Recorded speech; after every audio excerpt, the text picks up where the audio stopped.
আসসালামু আলাইকুম এভরিওয়ান, আশা করছি সবাই ভালো আছেন। আজকে আমি রান্না করব বড় বাইং মাছ। এভাবে বাইং মাছ রান্না করলে মাংসকেও হার মানাবে। এখানে আমি মাছগুলো আগে থেকে কেটে ধুয়ে পরিষ্কার করে নিয়েছি। দিয়ে দিচ্ছি আধা চামচ লবণ, আধা চামচ হলুদের গুঁড়া, আধা চামচ মরিচের গুঁড়া আর আধা চামচ ধনিয়ার গুঁড়া। এখন মাছগুলো মশলার সাথে ভালোভাবে মাখিয়ে নিব। আগে থেকে কড়াইতে তেল গরম করে নিয়েছি। এখন মাছগুলো একটু নেড়ে চেড়ে ভালোভাবে ভেজে নেব।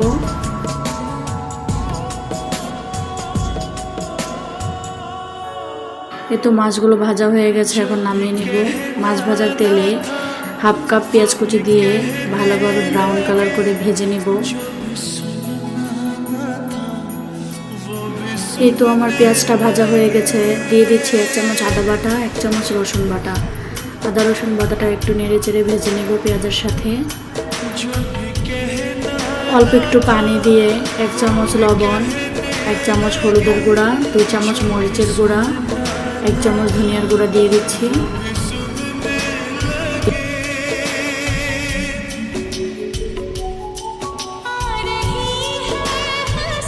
একটু নেড়ে চেড়ে 1 চামচ গরম মশলার গুঁড়া দিয়ে দিচ্ছি। এখন মশলাটা ভালোভাবে কষিয়ে নিয়ে একটা টমেটো কুচি, 4-5টা কাঁচামরিচ কুচি দিয়ে দিচ্ছি।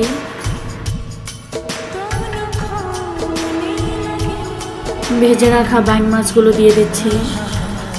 মাছগুলো এখন ভালোভাবে কষিয়ে নিতে হবে। তরকারিটা যত কষাবেন খেতে বাইং মাছটা তত বেশি মজা লাগবে।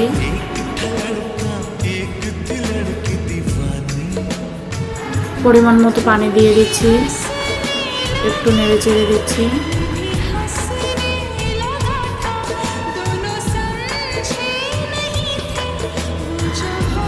দিয়ে দিচ্ছি 1 চামচ জিরার গুঁড়া,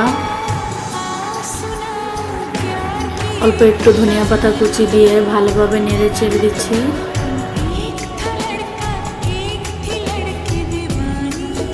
এই তো দেখতে পাচ্ছেন আমার তরকারিটা দেখতে কতটা লোভনীয় হয়েছে। ভিডিওটি ভালো লাগলে লাইক, কমেন্ট, শেয়ার করে পাশে থাকবেন আরও নতুন নতুন ভিডিও দেখার জন্য। আসসালামু আলাইকুম।